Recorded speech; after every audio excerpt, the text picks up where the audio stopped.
Iyo wicaye ugatumbira Imana, ukibuka iby'Imana yakoze, ukibuka aho Imana yakunyujije, ukibuka iby'Imana yakemuye, uravuga ngo umva Mana, we wakoze biriya nibi nabyo ndabizi neza uzabikora, ugasubizwamo imbaraga. Haleluya. Ko buriya nicyo abantu benshi bataramenya. Abantu benshi ibibazo bibaye byinshi batumbira ibibazo, kandi iyo utumbiriye ibibazo urarohama. Wenda wicayemo hano uyu munsi ufite ibintu byinshi bikugose, ufite ibintu byinshi bikugoye, ufite ibintu byinshi bikubujije amahoro. Ndagira ngo ukure amaso kuri ibyo ngibyo uyashyire ku Mana yawe, wibuke ko ya yindi yakoze bya bindi nibyo nabyo izabikora. Ukuyemo nibyo, nari nifitiye n'ikindi kibazo, nigishaga muri universite bankurayo, barandinganiza nkuko babyitaga, banyoreza kwigisha muri tronco, agahinda kivanga n'ibyaha noneho bibisupu. Ariko bitarampeza mbona Yesu. Haleluya. Buri Imana ifite ukuntu ikora ibintu. Ntangira gusoma Bibiliya, ariko ubwo muri uko gusoma Bibiliya boyangira umwenda ukomeye kuri ADPR nyine. Ari umubyeyi yabaga hari yahuye, icyo gihe yitwaga Butare, ansengeye. Noneho umunsi maze gukizwa njya kumureba, ndabwira nti mama, nije kukubwira ko nakijijwe. Arandeba gutya arambwira ngo we, ngo narakubwiye ngo ibintu by'agakiza si amagambo. Ndamubwira ngo ibi none byo nkubwira si amagambo, ndi seriye, ubu ndimo ndabwiriza ndaciye ibintu. Atoya, banza ubimbwire neza, umbwire uko watangiye nuko wakijijwe mbanze byumva. Ndatangira ndamubwira, mubwira ukuntu nasomye Bibiliya nkasitara kuri Yesu, mubwira ukuntu nihaye amezi 6 nkayisoma 3 ntasimbuka n'umurongo n'umwe, mubwira ukuntu nafashe icyemezo nkatangira no kubwiriza, nabyatuye kuwa 5 ku cyumweru narabwirije abantu barihana.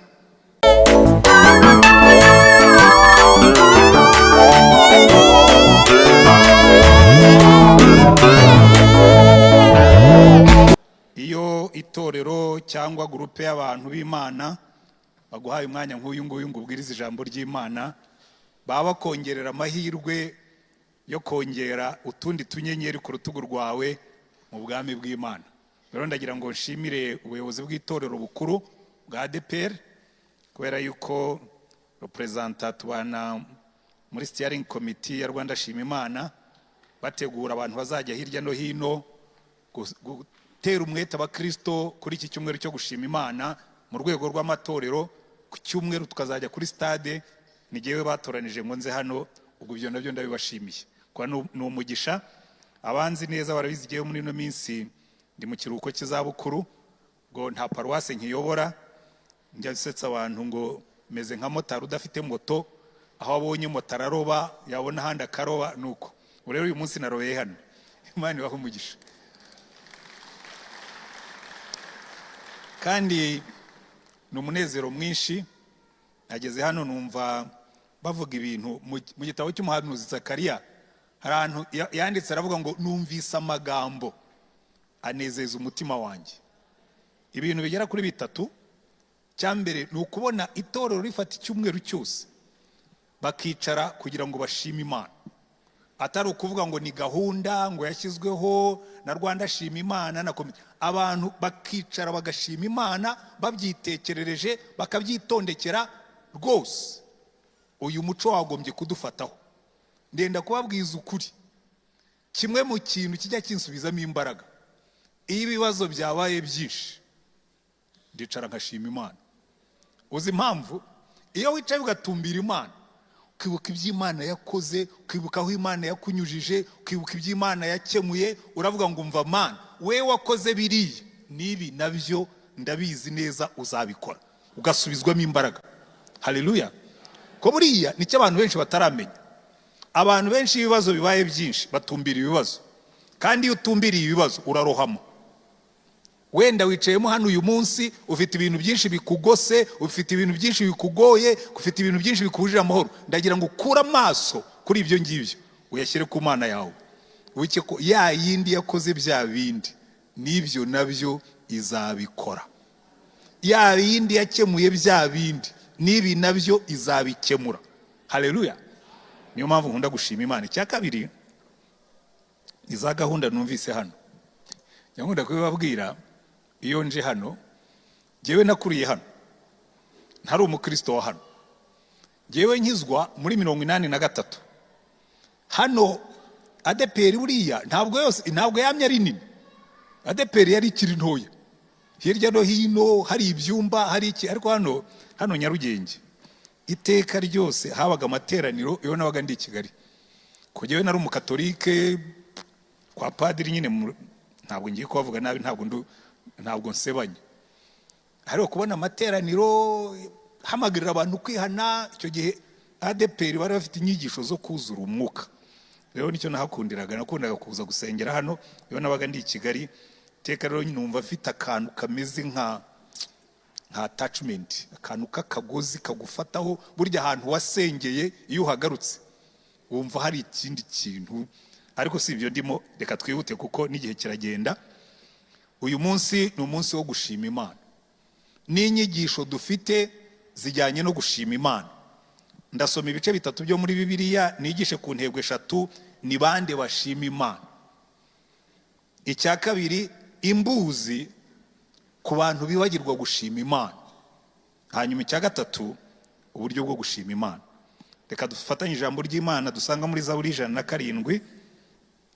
Buriya mu bantu b'abahanga babayeho muri Bibiliya, umuntu wa mbere turamutse tugiye mu ijuru bagakora amarushanwa, ushobora kuturusha agahabwa amanota tugahabwa make, ni Dawidi.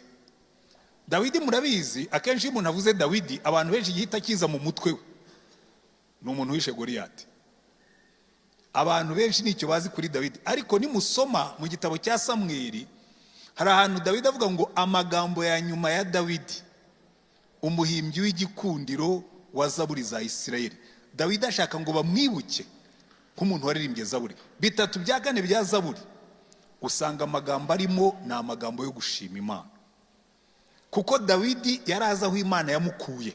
Hari igihe yigeze kuzamura isanduka y'Uwiteka, aza yiterera hejuru, aza byina, aca ikibungo, atumura ivumbi, ikote riramuremerera rikuramo rinagira escoti, ageze aho n'ishati iramuremerera yinagira escoti, asigara yambaye isengeri, tubwira ngo yasigaye yambaye ifudi.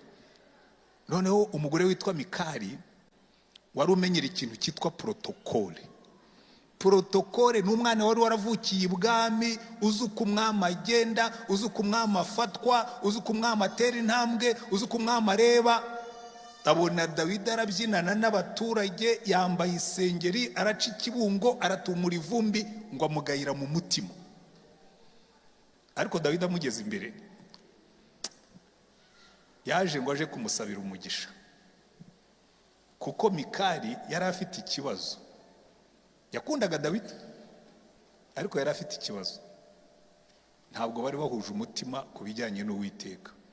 Ngo Dawidi aza yishimye avuga ati, kuva nzamuye isanduka y'Uwiteka nkayinjiza mu rurembo rwa Dawidi, uyu munsi ndasabira Mikali. Arabyara tu, arabyara. Nta kuntu isanduku yakwinjira mu murwa wa Dawidi ngo Mikali ye kubyara. Araza aje kumuramutsa, asanga Mikali yakonje, ahagaze gutya yabaye barafu.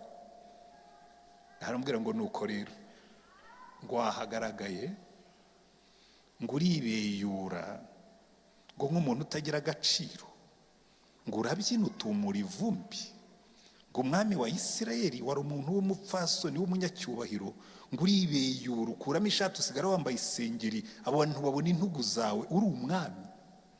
Dawidi umunezero yarazanye nawe uhita uhinduka barafu. Aramuhindukira aramubwira ngo reka nkubwire madamu, ngo niyeretse imbere y'Uwiteka wankuye inyuma y'intama akangira umwami wa Isirayeli. Haleluya. Ngo akandutisha so n'abasaza bawe, ngo kandi ngo ibyo ngibyo ugaya, ngo nibeyuye uyu munsi, ngo uzongera umbone nibeyura, ngo nzibeyura kurushaho, ngo kandi abo bagaragu n'abaje uvuga ngo bazarushaho kunyubaha. Haleluya. Hari abantu bazi gushima Imana, kandi reka mbabwire, hari abo nshishamo amaso tuziranye kuva kera pe, kuva kera. Pastor Rushema ndabeshyara, tuziranye kuva kera, turi abasore b'imigenda, none turicaye, turi abapastori, turicaye ku ntebe z'imbere. Uwiteka yatugiriye neza. Haleluya. Umuntu wese wicaye mu hano, harabona hoze mbona hirya hariya, nabo dufite ibindi tuziranyeho, Imana ikakuzamura ikakunyuza ahandi. Ndabona barimo kupepera ubwo aribyo tuziranye. Ikakuzamura ikakunyuzamo, hanyuma ukajya wicara ukavuga ngo hari ikintu nzi. Hari Imana ifite aho inkuye, haleluya. Hari Imana ifite aho ingejeje, ariko hari n'Imana ifite aho injyanye, haleluya. Iyo rero uhorana uwo mutima, iyo wavuze gushima Imana wumva muri hari ibintu binyeganyega, haleluya. Dawidi rero yanditse zaburi nyinshi, niza atanditse buriya zavuye muri inspiration, kuko Dawidi yatoranije abaririmbyi baririmbaga amasaha 28 bagasimburana. Yari yaravuga ngo iyi Mana yacu tura hagati y'amashimwe y'ubwoko bwayo. Niko zaburi ya 22 ivuga. None ndashyiraho abantu bo kuyiramya mu gitondo no ku manywa na nijoro, mujye musimburana, nzabagenera ibibatunga, ariko Imana ihore yumva yuko hano hari ubwoko bwishima, haleluya. Ibyo nahoze mbabwira hano kera mu rusengero mwahoranye hariya hirya, kera hari unuze yavuga ngo uyu muriro ujye uhore waka ku gicaniro ntugasinzire, haleluya. Itorero riramya Imana, umuryango uramya Imana, umutima uramya Imana, uhorana imbaraga, kuko Imana itura hagati y'amashimwe y'ubwoko bwayo. Ni bande baramya Imana? Zaburi y'107, kategori zigera kuri 4-5, ariko reka mvuge 4 gusa. Aravuga ngo, kuko ngiye kuyisesengura nkinjiramo ijambo ku ijambo twakererwa kandi ndihuta. 107 aravuga ngo, gurupe ya mbere, nimushimire Uwiteka yuko ari mwiza, kuko imbabazi ze zihoraho iteka ryose. Iyi ni refrain y'indirimbo. Abacunguwe n'Uwiteka bavuge batyo, abo yacunguye akabakura mu kuboko k'umwanzi, akabatarurukanya bakura mu bihugu, aho izuba rirasira naho rirengera, ikasikazi no ku nyanja. Bazerereye mu butayu mu nzira itagira abantu, ntibabona umudugudu wo kubamo, bicwa n'inzara n'inyota, imitima yabo igwa isari, maze batakira Uwiteka bari mu byago, abakiza imibabaro yabo. Abashorerera mu nzira igororotse, kugira ngo bagere mu mudugudu wo kubamo. Abo nibashimira Uwiteka kugira neza kwe n'imirimo itangaza yakoreye abantu, kuko yahagije umutima wifuza n'umutima ushonje yawujuje ibyiza, haleluya. Ndabizi neza iyo uteranye n'abanyarwanda, aho wateranira hose ntihaburamo abantu bibona muri iri tsinda ry'abantu bazerereye mu bihugu bitari ibyabo, igihugu kikagucumbikira ariko kitakwakiriye, abantu bakakwita Kanyarwanda, bakakwita amazina, bakakwita iki, ariko bukeye Imana ikaguterura ikaza ikagushinga iwanyu, ukajya ugenda wemye uvuga ngo ndi umunyarwanda, ndi iwacu, haleluya. Ariko nta barimo bashima Imana kubw'ibyo ngibyo. Ayo Imana yatarurukanije ikabakura iyo ikabageza hano, haleluya. Ariko kuki tutashima Imana? Ni ukuri. Itsinda rya kabiri, kuko nabwiye ko ndimo kwihuta, kuva ku murongo wa 10 abangaho rero twese turisangamo. Ngo abandi bicaraga mu mwijima no mu gicucu cy'urupfu, baboheshejwe umubabaro n'ibyuma, kuko bagomeye amagambo y'Imana, bagasuzugura imigambi y'isumba byose. Nicyo cyatumye icishisha bugufi imitima yabo mu ruho, bakagwa ntibagire ubatabara, maze batakira Uwiteka bari mu makuba, abakiza imibabaro yabo. Abakura mu mwijima no mu gicucu cy'urupfu, aca iminyururu yabo. Abo bashimira Uwiteka kugira neza kwe n'imirimo itangaza yakoreye abantu, kuko yamennye inzugi z'imiringa, akavuna ibihindizo by'ibyuma. Ibirimarima bibabarizwa ibicumuro byabyo no gukiranirwa kwabyo. Imitima yabo ihurwa ibyo kurya iyo biva bikajya, bakagira amarembo y'urupfu, maze bagatakira Uwiteka bari mu byago, akabakiza imibabaro yabo. Akaboherereza ijambo rye, akabakiza indwara, akabakiza kwinjira mu mva zabo. Abo nibashimira Uwiteka kugira neza kwe n'imirimo itangaza yakoreye abantu, batamba ibitambo by'ishimwe, bogeresha imirimo ye indirimbo z'ibyishimo, haleluya. Muri twese ninde wicaye hano? Ariko harimo bamwe bavutse ari abakiranukira, ariko harimo bamwe muri twebwe twari abanyabyaha. Satani yaratubohesheje ibyaha by'uburyo butandukanye, akakwihebesha. Umva, utaratuye muri yasi y'ubwihebe ajya ashima Imana. Jewe ndeka mbihera ubuhamya bugufiya. Ubundi muri kamere yanjye nanga ibyaha, nkiri na muto narabyangaga. ariko hagati y'imyaka 19 na 25, itanu muri yo kugeza kuri 24 nari umunyeshuri muri universite, undi umwe nari umwarimu. Ariko ndababwira ubuzima bw'ibyaha, kugira nize mu seminari, twara ahantu bagenda rwose kuri ringi, ibintu byacu byose biringaniye, wakoma gatoya bakaba barakwirukanye. Hanyuma tugeze muri universite nsanga ni nk'ihene ziragira zikicyura. Urara aho ushaka, ujya kubyina uko ushaka, ukaryamira igihe ushakiye, ukabyukira igihe ushakiye, ukanywa ntihagire ukubuza, ugasambana ntihagire uguhana. Ariko nkajya nicara nkumva umutima wanjye, abana, ariko ubu si bwo buzima nshaka. Unshakisha hirya nkashakisha hino, nkafata ibyemezo bikampfana. Ariko bukeye nsoma Bibiliya, nsitara kuri Yesu. Ntabwo namushakaga, nahisomye nishakira ibindi, kubera ko jyewe nize Icyongereza, nigishaga n'Icyongereza kugira ngo mve literature y'Abongereza, inyandiko z'Abongereza. Hari aho ugera waba utazi Bibiliya zikakugora. Kinyejana cya 17, cya 18, cya 19, abanditsi b'Abongereza bose kubera revival, ububyutse bwabaye iwabo, inyandiko zabo nyinshi zishingiye kuri Bibiliya. Abasizi benshi bandikaga bashingiye kuri Bibiliya. Wasoma ibintu byabo kumva ntubyumva kere kuzi Bibiliya. Nawe noneho ngiye gusoma iyi Bibiliya kugira ngo bya bindi mbyumve neza. Ariko icyo gihe ukuyemo n'ibyo, nari nifitiye n'ikindi kibazo. Nigishaga muri universite, bankurayo barandinganiza nk'uko babyitaga, banyoreza kwigisha muri tronco. Agahinda kivanga n'ibyaha, noneho bibisupu. Ariko bitarampeza mbona Yesu. Haleluya. Buri Imana ifite ukuntu ikora ibintu. Ntangira gusoma Bibiliya, ariko ubwo muri uko gusoma Bibiliya buriya ngira umwenda ukomeye kuri ADPR nyine. Hari umubyeyi yabaga hariya Huye, icyo gihe yitwaga Butare, yaratuye mu Matyazo. Nakundaga kujyiwe, ariko nkaba umupagani mu magambo. Ariko wa mupagani utagira ubwoba bwo kujya impaka n'abarokore, nkajya impaka nabo nkamemeza ko uburokore ari ubupfafa. Kuko nari umukatolike wize mu seminari, nkabemeza ko uburokore ari ubupfafa, ari ukubeshya, nta n'uburokore bubaho. Noneho rimwe umusaza umwe yicaye arakomeza arandeba, arambwira ngo yewe sha, ngo ako kari muvugisha nabi by'agakiza, ngo ndakureba urimo kukamamaza n'umwete n'imbaraga nyinshi. Abwira uwo mumama, aramubwira ngo nturebe uyu muhungu. Uwo mumama rero iyo nazaga yarihewaga, uyu mutindi aje kumburiza amahoro abashyitsi. Uwo mumama rwose wari kumubwira ngo ne kuzamugarukira mu rusine, aramubwira ngo nturebe uyu muhungu, ngo nubwo aguteza ibibazo, ngo Imana yamuzanye hano ngo kugira ngo umusengere, kugira ngo akizwe abo umukozi w'Imana. Icyo gihe ibyumba byose bya ADPR niyo wabimbwiye, ariko ibyumba byose yarazi ibyo muri ayo majyepfo. Arababwira ati hari umupagani witwa Rutayisira Ntwane, Imana yambwiye ngo ugomba kumusengera kugeza akijijwe, mumfashe tumusengere. Baransengeye. Noneho maze gukizwa njya kumureba, ndababwira nti mama, nije kukubwira ko nakijijwe.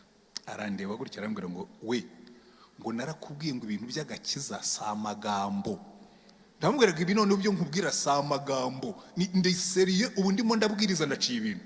Atoya, banza ubimbwire neza, umbwire uko watangiye nuko wakijijwe, mbanze mbyumva. Ndatangira ndamubwira, mubwira ukuntu nasomye Bibiliya nkasitara kuri Yesu, mubwira ukuntu nihaye amezi 6 nkayisoma 3 ntasimbuka n'umurongo n'umwe, mubwira ukuntu nafashe icyemezo nkatangira no kubwiriza. Nabyatuye kuwa 5 ku cyumweru narabwirije abantu barihana. Mbona umumama aratangiye yuzuye umwuka, aragurutse, yarabyiniye, yaranjunguje, avuze mu ndimi. Twabaye inshuti bitabaho. Twabaye inshuti hahandi utari kumenya niba ari umubyeyi cyangwa ari musaza we. Twabaye inshuti ku buryo hari igihe najyaga kumusura, kambwira ati baguterure matora bayitera uruhande rw'igitanda cyanjye turari tuvuga Yesu. Akayambwira ati abana banjye nabatwisa amezi 9, wowe nagutwisa imyaka 5. Ndamubwira nanjye navutse nk'umwana w'inzovu nza ndi munini. Ariko byarambabaje, muri jenoside baramwishe n'abana be bose uretse umwe wari uri muri Amerika. Ariko icyo ni igihugu cyacu, ariko turashima Imana. turashima Imana ngo ibirima bijya byirengagiza, umuntu akirengagiza amagambo y'Imana akayavuga nabi, Satani akamushyira mu minyururu, Imana ikazagukuramo, noneho bakabwira ngo shima Imana kuko uzi aho wavuye. Abo yakuye mu byaha ariko mwamfashije tugashima Imana. Haleluya! Tugashima Imana kuko twari mu byaha. Nari mboshywe rwose mu mwijima mwinshi, sinarinzi Yesu wavuye mu ijuru, yambohoye ingoyi zose zari mfite. Haleluya, nsigaye ndirimba Yesu. Ni igitangaza pe, igitangaza pe, rwose ni igitangaza ko Yesu yanyijije. Umwuka wewe wera ntiwujya uyobora, uzangeza mwanjye mwijura maho. Haleluya! Ngo abo ngabo nibashima Uwiteka. Itsinda rya gatatu baratubwira ngo hari abantu ngo bamanukaga bajya mu nyanja, bakagenda mu nguge, bagatundira mu mazi y'isanzure, barebeye imirimo y'Uwiteka n'ibitangaza by'imuhengeri, kuko yategetse agahuhisha umuyaga w'ishuheri ushyira hejuru umurabo waho. Barazamukaga bakajya mu ijuru, bagasubira akamanuka bakajya ikuzimu, imitima yabo ikayagishwa n'umubabaro, bakazunga muzunga, bakadandabirana nk'umusinzi, ubwenge bwose bukazinduka, maze batakira Uwiteka bari mu byago. Abakiza imibabaro yabo, aturisha uwo muyaga w'ishuheri, umurabo uratuza, maze bishimishwa n'uko utuje, kandi abajyana mu mwaro bashakaga. Abo nibashimira Uwiteka kugira neza kwe n'imirimo itangaza yakoreye abantu, bamwogereze mu iteraniro ry'abantu, bamushimire aho abakuru bicaranye. Haleluya! Imana idusanga mu miraba, imiraba y'uburyo bwose, imiraba iki gihugu twaciye mu miraba, twaciye mu miraba y'intambara, twaciye mu miraba ya jenoside, abandi baciye mu miraba y'ubuhunzi, baragenda bagera kure, Imana irabatarurira bagarura hano. Imana akavuga ngo abo ngabo abo yakuye muri iyo miraba ikabageza mu mwaro utuje, nibashimira Uwiteka kugira neza kwe. Imiraba y'uburwayi, imiraba y'ibibazo mu kazi, imiraba y'ingo zigenda nabi, imiraba n'imiraba n'imiraba n'imiraba, hanyuma Imana ikagusangamo, ikagukuramo, ikakunezeza. Haleluya! Mvugikize, reka twihute. Noneho tsinda rya kane, igihugu cyose. Imirongo ikurikira iravuga ngo ahindura imigezi ubutayu n'amasoko ayahindura nkamira. Igihugu cyera agihindura ubutaka bw'umunyu kubw'ibyaha by'abagihatuye. Ahindura ubutayu ikidendezi, na mbura amazi ahindura amasoko. Aniho aturiza abashonje kugira ngo batunganye umudugudu wo kubamo. Babibe imirima, batera imizabibu, bibonera imbuto z'umweru, akabaha umugisha bakagwira cyane, ntakundire inka zabo ko zigabanuka.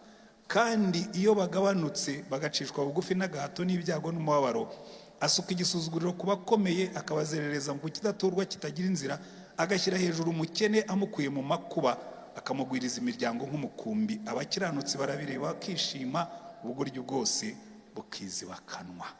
Haleluya! Igihugu cy'abantu Imana yahaye umugisha. Buriya tugira igihugu cyiza. Kera basogokuruza bataramenya Imana nk'uko tuyizi, barakabakabaga bagakora hirya bagakora hino, bakiyita bene Imana. Baragize kuvuga ngo turi bene Imana, turi bene imigisha. Kandi bo ntabwo Imana bari bayizi nk'uko tuyizi, ariko ubu twebwe twarayimenye, twabaye abana b'Imana ku bwa YESU Christo. Twagombye kuba ari twe tujye tuvuga ngo ubu noneho koko turi bene Imana. Kandi ubwo turi bene Imana, turi bene imigisha. abanyarwanda buriya kera bari bameze nk'uko bavuga mu Baroma igice cya mbere umurongo wacu ngo nubwo bamenye Imana ntibarakayiramya nk'Imana, ahubwo bajya mu bindi, bajya mu bazimu, bajya mu mandwa. Ariko Imana yabo yitwaga Rurema, Imana itanga abana, igatanga inka, igatanga abageni. Bakavuga ngo hari Imana, twe turi bene Imana. Imana yirirwa ahandi karari Rwanda izanye imigisha. Ubu noneho twe twarayimenye by'ukuri. Ariko burya hari ahantu Paulo yabwiye abantu bo muri Atenayi ngo bayishake nk'abakabakaba. Burya bari barimo gukabakaba kumva, ariko bakavuga ati ariko hari Imana, bagakabakaba ntibayisingire, bagafata ibitari byo. Ariko twebwe twarayimenye. Hari umuhuza umwe w'Imana n'abantu ari we YESU Christo. Ubu noneho twarayimenye, dushatse twajya tubivuga nta soni dufite, tukagenda twidegembya ngo turi bene Imana, turi bene imigisha. Haleluya. Abo nibo turibo. Iki gihugu amatsinda ne y'abantu bashima Imana. Ab'Imana yagiriye neza akabakura mu buhunzi, ab'Imana yagiriye neza ikabakura mu byaha, ab'Imana yagiriye neza ikabakura mu byago, ab'Imana yagiriye neza ikaduha igihugu gihabwa umugisha. Ariko mujya mubona ukuntu u Rwanda dufite umugisha. Buri mwaka iyo nyuze no muri ino Kigali, umuntu wibuka Kigali muri 1994 na 5, imihanda yose yuzuye ibimodoka barashe, yuzuye intumbi, yuzuye ibintu by'ibisasu byaturikiye n'ibiki byose. Uno munsi ukagenda mu muhanda wa Kigali, imihanda ifite isuku, imihanda ifite umurongo mwiza, imihanda ukareba amazu ariko uyu mujyi hari igihe umureba nkatangara. Nubwo ugora bamwe, ariko ntitwakana kurimo gutera imbere. Iyo ugiye mu ndege nijoro ukabona ibyaro byo mu Rwanda bicanye bimeze nk'imijyi, utangira kumva yuko iki ni igihugu Imana irimo guha umugisha. Haleluya. Hari aho Imana idukuye, hari aho Imana itugejeje, ariko hari n'aho Imana itujyana, kandi ntituragerayo. Ndenda kubabwira turacyari mu rugendo, ko Imana yigeze kutubwira ngo ikizababwira yuko mwageze aho mugomba kujya, umunsi muzabona itorero ryahembutse, umunsi muzabona itorero rivugwa neza, umunsi muzabona itorero ribwiriza igihugu kigakizwa, umunsi muzabona itorero ryahinduye aho rikorera, muzamenye ngo noneho ishimwe ryuzuye ryaje. Kandi ibyo ndimo ndabibona biza. Ni ukuri numvise amasengesho murimo gusenga, nkumva za niba ture murimo gukora, hareba icyerekezo amatorero yose arimo gufata. Ndavuga ngo bihanganeho gatoya, bazatubona uko tuzasa ntikurerekanwa. Ariko bientôt, très bientôt, bientôt, très bientôt, hari iby'Imana yavuze igiye gusohoza. Ahubwo nimwishyire mu murongo, mutege Imana amatwi, mwumve icyo Imana irimo kuvuga, mwumve icyo umwuka abwira amatorero. Reka ku cyumweru tuzajye gushima Imana, tuyishimira aho tugeze. Ariko mwe muzi ngo hirya yo ku cyumweru ndimo ndabona imbere, nkabona ibintu by'amashimwe noneho y'umurengera. Kandi ndabibabwiza ukuri, Imana yaranyibwiriye ndimo kuyisenga, ndimo kuyibaza iby'insengero, irambwira ngo iyi nzira z'umuntu zinejeje Uwiteka, ngo atuma n'abarabanzi be buzura nawe, ngo nimunezeza mugakora ibyo nababwiye, uko nababwiye, mukababona babwiye mugomba kubabo, ngo nzabaha insengero babongerere naho zitari ziri. Ndabitegereje, kuko Imana yacu ni Imana ishoboye, ni Imana ikwiriye amashimwe. Hari aho itugejeje, ariko hari n'aho itujyana. Aho rero ngewe niho mpora ndeba. Reka turebe imbuzi z'Imana. Imana rero atubwira ngo hari ibintu Imana ivuga, burya mujye mubyitondera. Ab'Imana yagiriye neza ikabazamura, ikabaha umugisha. Uko Imana yongera imigisha, mujye mwongera amashimwe. Gutegeka kwa 2 igice cya 8, Imana iravuga ngo, mpereye ku murongo wa 11, Imana iravuga ngo wirinde ntuzibagirwe Uwiteka Imana yawe, ngo utitondere ibyo yategetse n'amategeko yayo n'amateka yayo n'amategeko yayo ngo utegeke uyu munsi. Numara kurya ugahaga, ukamara kubaka amazu meza ukayabamo, inka zawe n'imikumbi yawe n'ifeza zawe n'izahabu zawe n'ibyo ufite byose bikaba bigwiriye. Uzirinde umutima wawe kwishyira hejuru ngo wibagirwe Uwiteka Imana yawe yagukuye mu gihugu cya Egiputa, mu nzu y'uburetwa ikakuyobora inzira ica muri bwa butayu bunini buteye ubwoba, burimo inzoka z'ubusagwe butwika na sikoropiyo n'ubutaka bugwengeye butarimo amazi, ikagukurira amazi mu gitare kirushaho gukomera, ikakugaburira manu mu butayu iyo basekuruza banyu batigeze kumenya, kugira ngo igucishe bugufi ikugerageze ibone uko izakugirira neza mu iherezo ryawe. Uzirinde we kwibwira uti imbaraga zanjye n'amaboko yanjye nibyo byampesheje ubu butunzi, ahubwo uzibuke Uwiteka Imana yawe, kuko ari iguha imbaraga zikuronkesha ubutunzi, kugira ngo ikomeze isezerano yasezeranishije indahiro na basekuruza banyu nk'uko irikomeza muri iki gihe. Iyi ni imbuzi ikomeye cyane. Uko iyi Imana yongereye umugisha, abantu bagwa muri uyu mutego. Murebe ibihugu byitwa ko byateye imbere, byatangiye ari ibihugu bisenga Imana. Amerika mu ntego yayo yaravuga ngo in God we trust, ariko muri ino minsi abantu iyo dovize barayireze, bavuga ngo kuki muvuga ngo in God we trust, ngo twe ntitubishaka. Hari abantu deje batanze ikirego mu nkiko kuko Imana yabagiriye neza, igihugu kirakomera, bibwira ko ari bo babyigejejeho. Ariko natwe muzitegereze, umuntu wese uzi kwitegereza azabibona. Ntabwo ari hamwe si habiri. Iteka iyo abantu Imana imaze kubaha umugisha, ikamuha amafaranga, ikamuha inzu, ikamuha imodoka, ikamuha abana, aricara akabidamarariramo. Wamubwira utari ko kutakiza gusenga, ngo urumva ngo akazi kabaye kenshi, ngo urumva atarabona ako kazi, atarabona umugisha. Nta muntu wasengaga nkawe, ariko bimaze kuza uzamubone mu masengesho. Ariko bambe hano ni muri ADPR, ubwo wenda ntimugire icyo kibazo, ariko ngewe ndababwira aho nabaye hose icyo kibazo narakihabonye. No mu itorero nayoboraga narakihabonye, na mbere yaho narakibonaga. Uzirinde, ntuzibwire ngo imbaraga zawe nizo zakuronkesha ubutunzi. Iyi ni imbuzi ikomeye cyane. Ahubwo uko Imana ikongerera ubutunzi, jya wongera amashimwe. Reka mbereke aho bikomerera. Kera yewe nakoraga mu muryango witwa AEE, twatangiye duhembwa amafaranga make pe. Dore twakoreraga hirya hangaha, duhembwa amafaranga make kuko twe twari umuryango lokale. Nubwo yagaragaraga ari wenda ari abantu bibwira ko ari international, ariko twebwe burya twari lokale, umuryango waha mu gihugu. Amafaranga make, turashugurika, turakora, twiwakuya, agenda azamuka. Gutanga icya 10 ihembwa ibihumbi biri munsi y'ijana cyari ibintu byoroshye. Burya gutanga icya 10 cy'ibihumbi 5 biba byoroshye. Birazamuka bigera mu 150, ubwo hiyongereho 10 bibaye 15.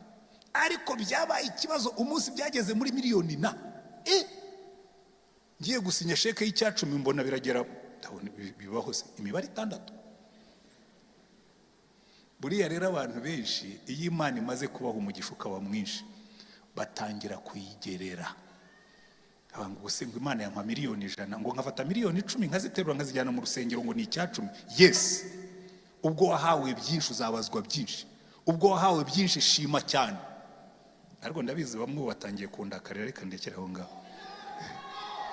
Hari igihe abantu utangiye kuvuga ku bintu byo gutanga icya 10 bahita bavuga ngo izo nyigisho zaranashaje. Oya, ntabwo zashaje.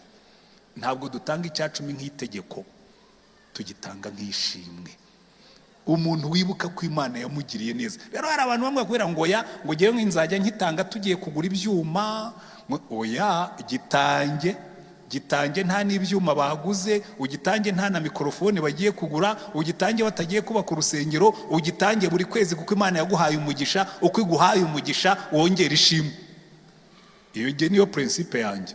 Icyo gihe Imana yaranyihanishije amwira ngo nawe ugiye kugwa muri wa mutego. Ndayibwira ni Imana sinzawugwamo, ifaranga ryose rizaca mu biganza byanjye ndikuramo icya 10. Nigeze kwandika ibitabo, banyohereza amadolari ibihumbi 9. Icyo gihe twari mu bukene bukomeye muri za 90 na abanyarwanda twese. Ndavuga ko Mana uri igitangaza, igitabo kinyohereje miliyoni 5 n'igice. Icyo gihe ni kuvunja niko byari bimeze. Imana arambwira ngo rero uratwara icya 10, asigaye mu yubakisha inzu y'amasengesho mwari mutangiye hari. Ariko se Mana wibagiwe aho turi koko? Irambwira ngo rega we kora ibyo nakubwiye, wowe uratwara 500,000 miliyoni enye n'igice z'igihariye. Ndabikora.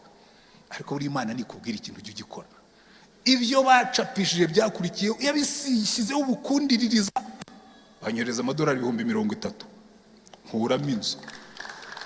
Nanjye ndagenda njya mu bandi nicara mu nzu.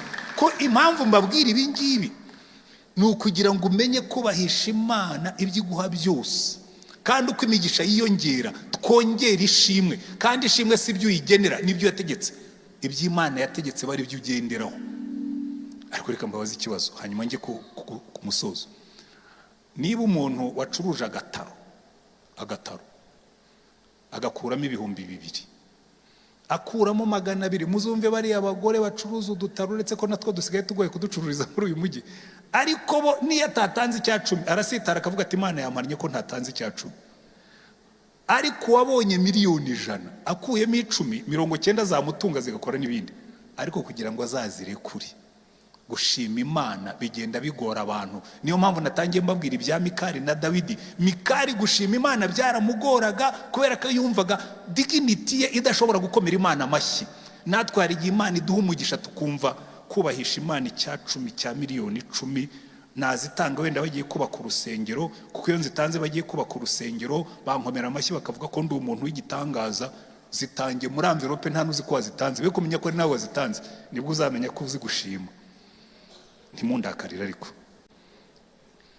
Hanyuma dusoze dushima Imana dute. Dawidi buriya niyo mpamvu nabwiye ko yari umuhanga mu gushima Imana. Zaburi 116 yibaza ikibazo akiha igisubizo.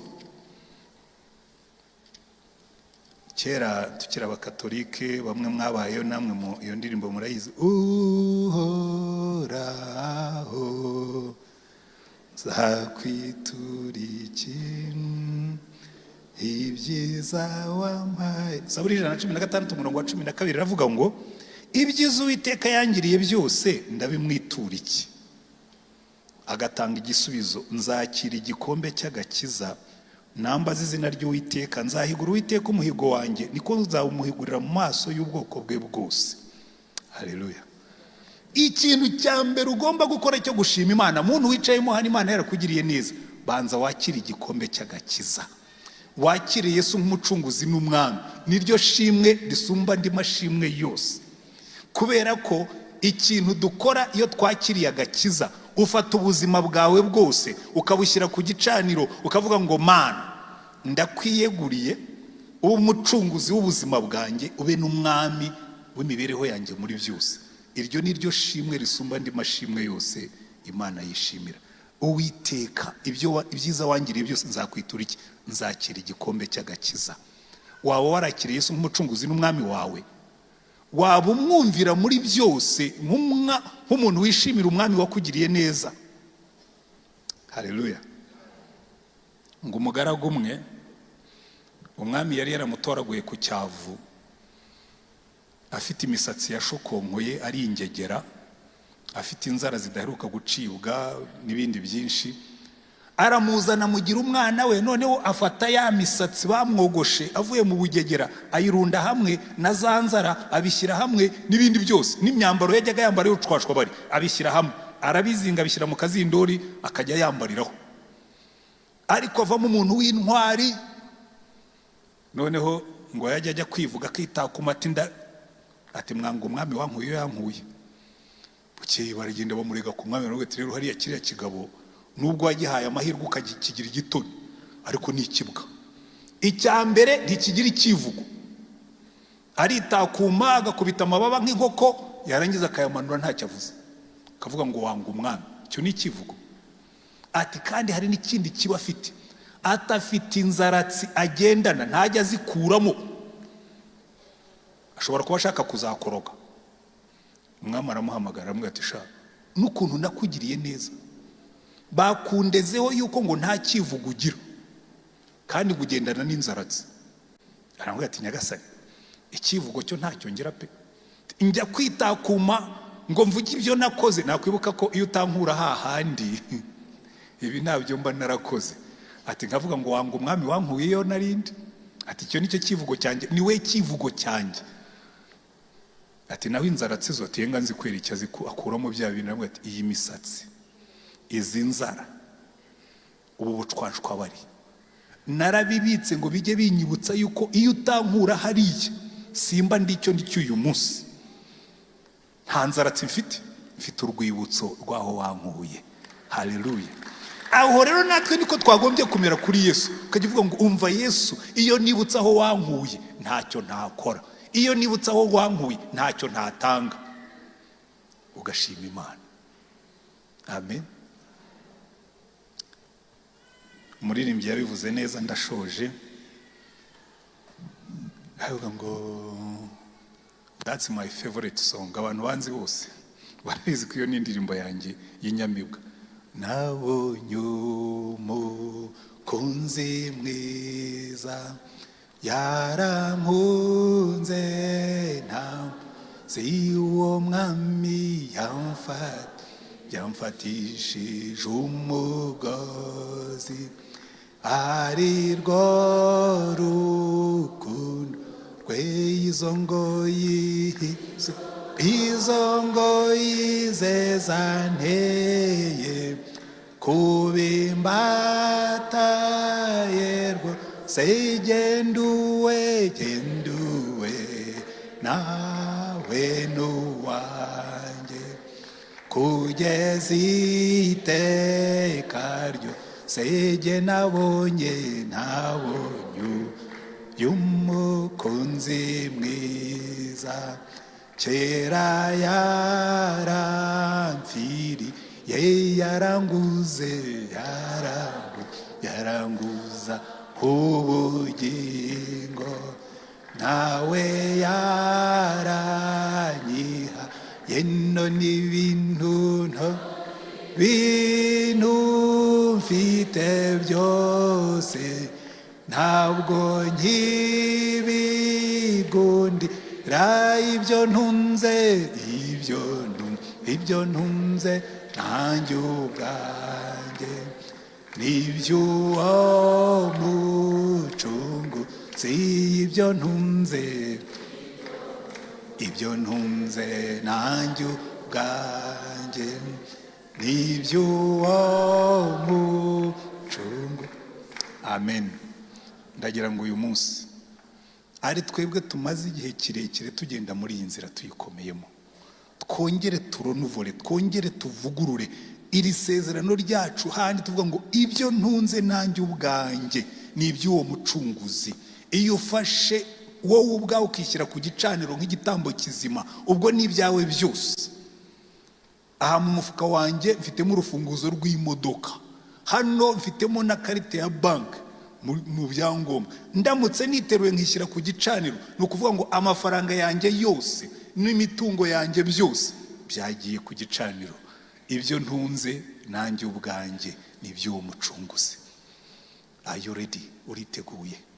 Tugiye gusenga Imana dusoza. Ariko niba utari wakira Yesu nk'umucunguzi n'umwami wawe, cyangwa niba wari waranamwakiriye ubakaba arenga uhinguka nka Petero, kuko bijya bitubaho, uyu ni wo munsi. Vugurura amasezerano, vugurura amashimwe. Kandi niba wumvise umwuka w'Imana avugana nawe ko hari ibyo ugomba guhindura, zamura ikiganza aho uri, dushima Imana, dusenge turangiza. Turagushimye Mwami Imana yacu, iyo twibutsa aho wadukuye, iyo twibutsa ibyo waturinze, iyo twibutsa ibyo wadukoreye, iyo twibutsa aho tugejeje Mana, twumva ntacyo twasiga inyuma natwe tutagukoreye nk'uko ushaka.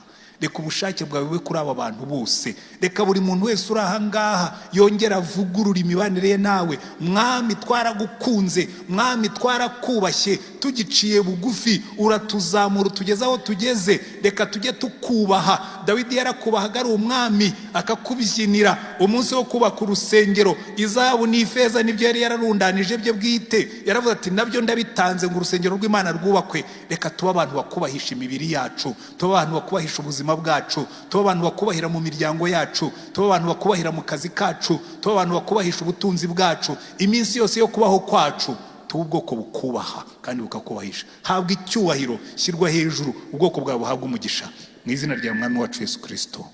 Amen. Mwakoze kwihangana.